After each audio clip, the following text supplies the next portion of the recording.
Hello and welcome to This Is Just Ross and Chris, but we're talking to Andy MacIver today as well. So it's not just Ross and Chris. Today we are talking about the comings and goings in Scottish politics and how that will affect the Scottish private rented sector in particular.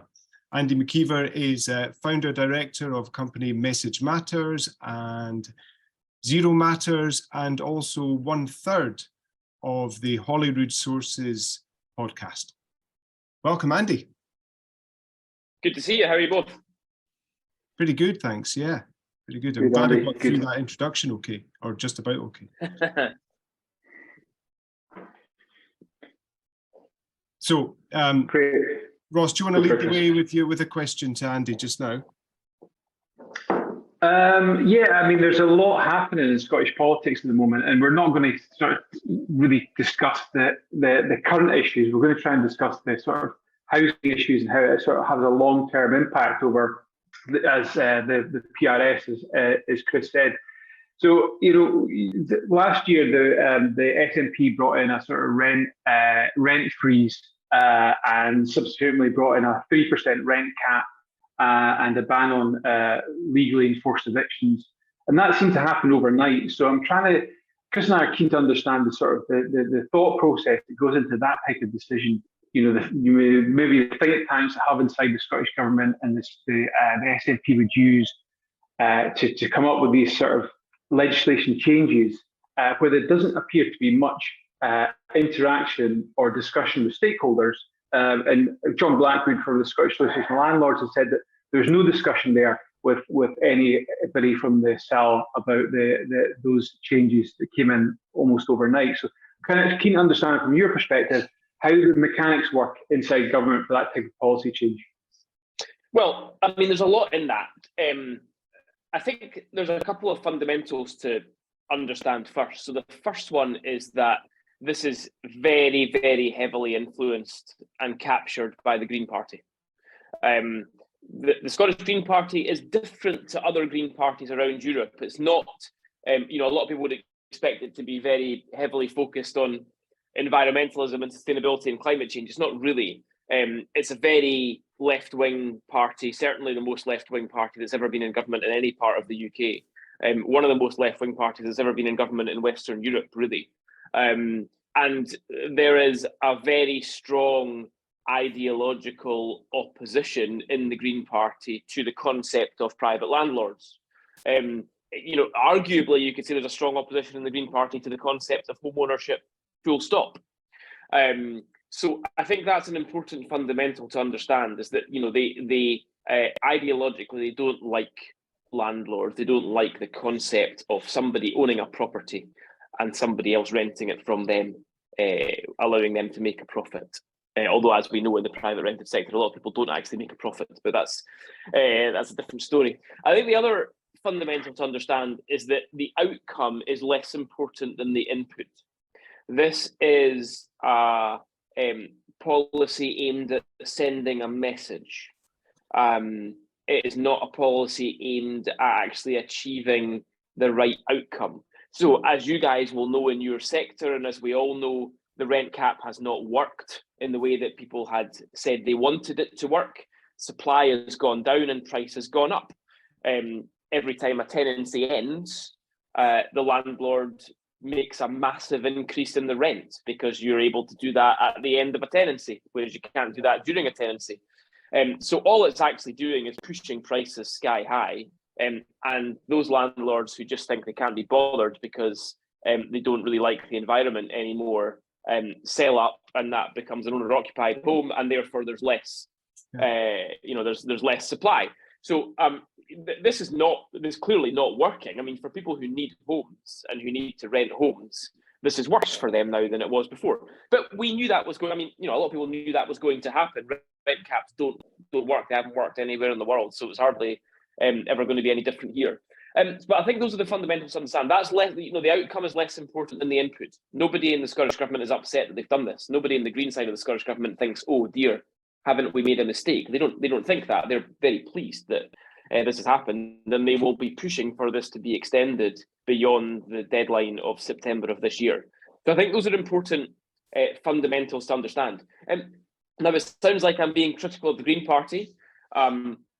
Obviously, from a practical point of view, I don't think the policy is a good idea because I don't think it's worked. I think it has had the opposite effect. But I have to give the Green Party credit because politically, they have done exceptionally well over the last 18 months from the cooperation agreement. And you asked Ross, what the mechanics of all that were.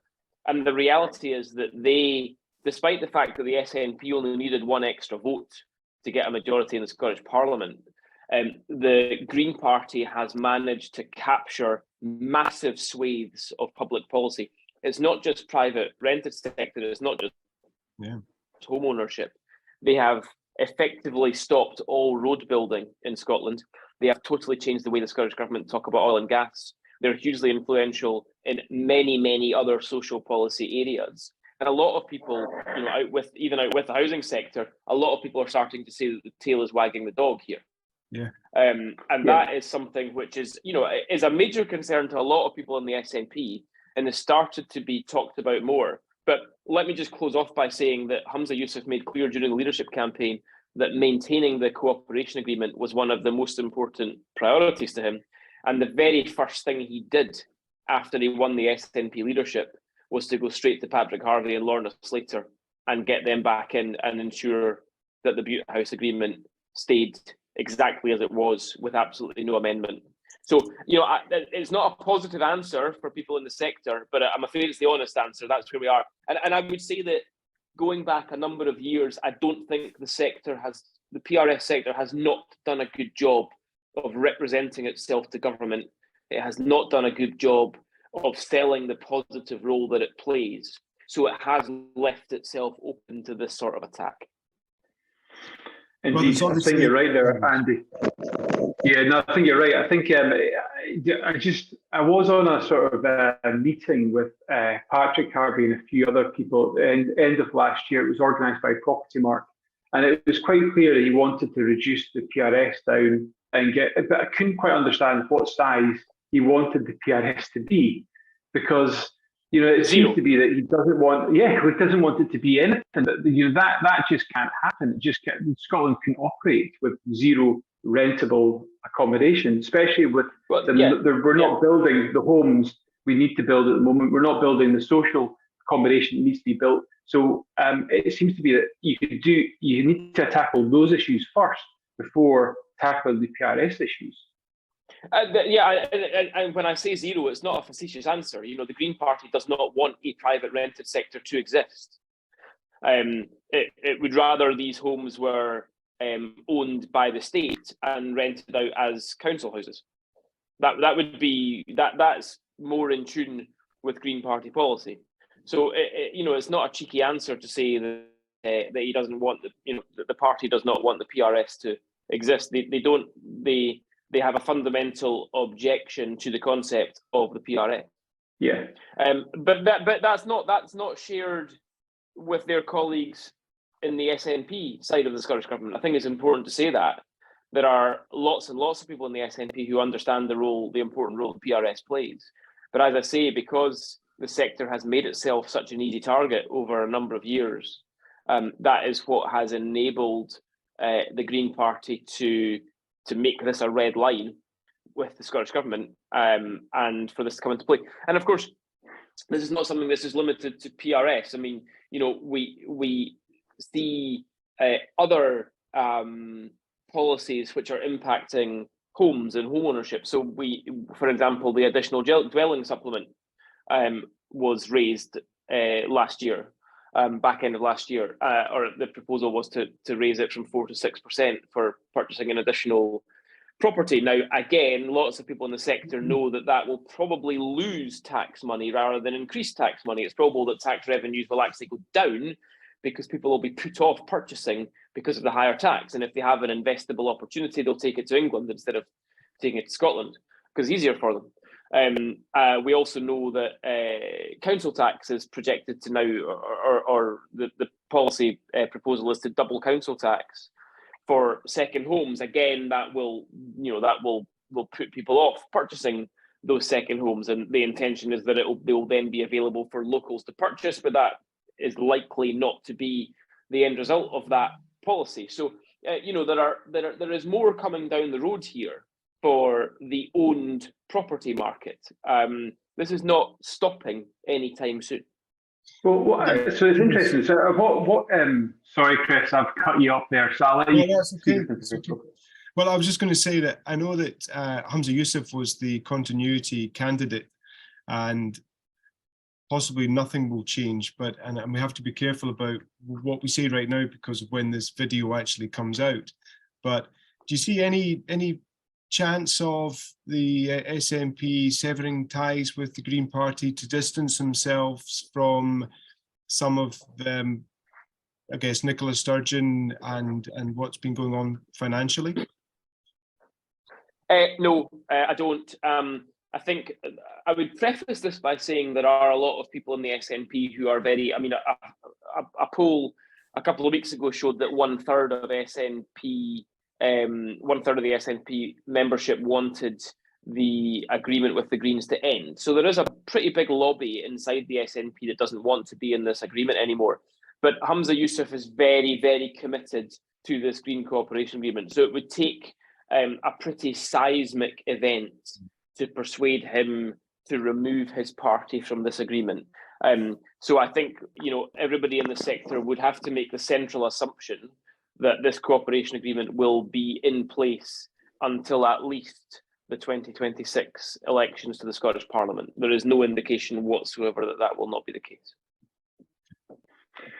Yeah, no, it's interesting. I think the frustrating thing for many people is the Scottish Government appear to be making these decisions with very little data out there. And that's something that all parties are trying to tackle, to try and encourage more data in so they can make better decisions. So the decisions that they're making at the moment just seems to be a little bit off the hoof, emotional decisions, which infuriates many people.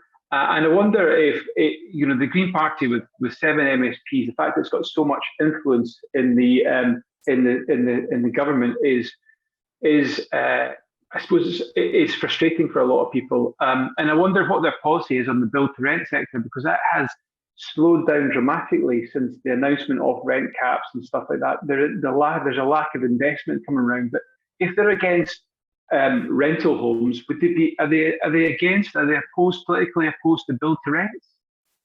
It depends who owns them. Is the short answer. Depends who owns them. The issue is with ownership. It's the ownership model that attracts the ideological opposition to this. I think that these are political decisions. These are not decisions driven by data. They're not decisions driven by evidence. They're decisions driven by politics. And that's not limited to the PRS or the property sector. A lot of decisions, and that's also not limited to Scotland. A lot of decisions made by governments all over the world, democratically elected governments all over the world, are made on the basis of politics, not on the basis of data or evidence. And in the case of the decisions that are driven by the Green agenda as opposed to the SNP agenda, this is the price of doing business, guys. This is how it works. This is how coalition government works. If your party feels like it needs help to govern and it needs to bring another party in, you pay a price. And it has been a heavy price in the case of the SNP, but that's what happens. You have to pay the price to bring somebody in, and this is the end result. It does seem like it's hard to say why. There was obviously a level of discussion and negotiation around that time, and it does seem to have gone extremely well for the Greens. And it's been fascinating to understand more about those negotiations and what was given and what was taken. But I guess we'll never know. Yeah, I mean, and again, credit where it's due. If we take the industry issues out of this, my political view, having analysed Scottish politics from the very start of devolution 25 years ago, and I've been in and out of it for 20 of those 25 years. The Green Party is the most successful political party in the history of the Scottish Parliament. What they have managed, if this was boxing and there was a ranking of the pound for pound best boxers in the world, right? The Greens may not be the heavyweight champion with their 8 MSPs, but pound for pound, they're top of the tree by an absolute mile. By an absolute mile. They have extracted an enormous policy agenda from this agreement, which extends, it has tentacles all over the place. And politically, I take my hat off to them. The SNP needed one vote, that's all they needed to get a majority. And the price for that one vote has been the Green Party, arguably being amongst the 2 or 3, Patrick Harvey and Lorna Slater, arguably being amongst the 2, 3 or 4 most influential people in government. Yeah. Ross, we're running out of time. I'm sure you have another question, and if you don't, I'm sorry for putting you on the spot. No, it's fine. I'm conscious of time, so I think it's been really insightful, Andy. I really appreciate your time.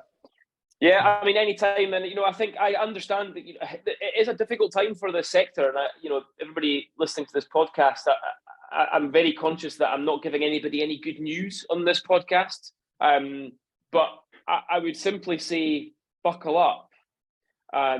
It's going to be tough for the next 3 years in this sector. It's going to be really, really tough. But there will come a time where people look at data and evidence eventually and say, this has failed. And so there's always light at the end of the tunnel, but I'm afraid the tunnel's quite long. Yeah, Andy, thanks very much. Wise. Great, as always. Thanks again, Andy. Good to see you guys. See you later. Cheers for that.